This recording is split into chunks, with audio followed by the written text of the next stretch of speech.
నమస్తే, welcome to I news. ప్రపంచ రాజకీయాల్లో అమెరికా తన విశ్వరూపాన్ని చాటి చెప్పింది. వెనిజులా రాజధాని కరాకస్ లో రష్యా ఏర్పాటు చేసిన అత్యాధునిక ఎయిర్ డిఫెన్స్ వ్యవస్థలను తుత్తునియల చేస్తూ అమెరికా దళాలు అర్ధరాత్రి వేళ మెరుపు దాడి చేశాయి. ఈ ఆపరేషన్ లో కీలక నిందితుడిని బంధించడమే కాకుండా రష్యా గర్వాన్ని కూడా అమెరికా మట్టి కరిపించింది. పుతిన్ ఎయిర్ డిఫెన్స్ ఏమైంది అంటూ అమెరికా రక్షణ మంత్రి ఎద్దేవా చేయడం ఇప్పుడు అంతర్జాతీయంగా సంచలనంగా మారింది. అసలు కరాకస్ నడిబొడ్డున ఏం జరిగింది?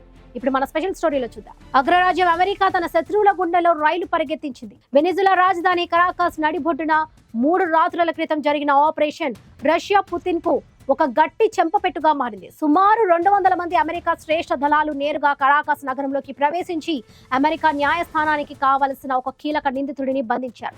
ఈ ఆపరేషన్ లో ఒక్క అమెరికన్ కూడా ప్రాణాలు కోల్పోకపోవడం విశేషం. అయితే ఈ ఆపరేషన్ లో అందరినీ ఆశ్చర్యపరిచిన విషయం ఏంటంటే వెనిజులాకు రష్యా సరఫరా చేసిన అత్యాధునిక ఎయిర్ డిఫెన్స్ సిస్టమ్స్ అమెరికా దళాలను అడ్డుకోవడంలో అవి పూర్తిగా విఫలమయ్యాయి. దీనిపై అమెరికా రక్షణ మంత్రి పీట్ హెగ్సెత్ వ్యంగ్యంగా స్పందించారు. ఆ రష్యన్ ఎయిర్ డిఫెన్స్ వ్యవస్థలు అంత బాగా పని చేయనట్లున్నాయే అంటూ పుతిన్ టెక్నాలజీని ఎద్దేవా చేశారు.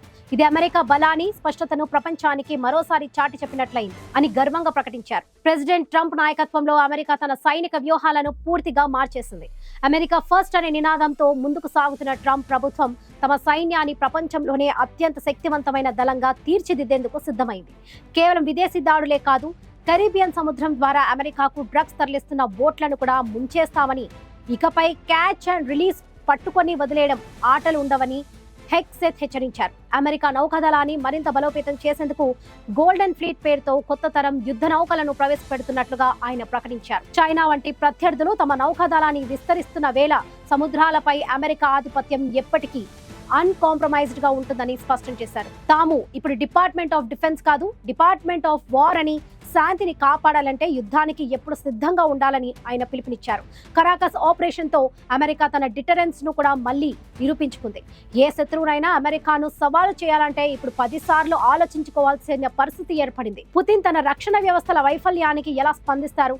అమెరికా వేస్తున్న ఈ దూకుడు అడుగులు ప్రపంచ యుద్ధానికి దారి తీస్తాయా లేక శాంతిని నెలకొల్పుతాయా అనేది వేచి చూడాలి.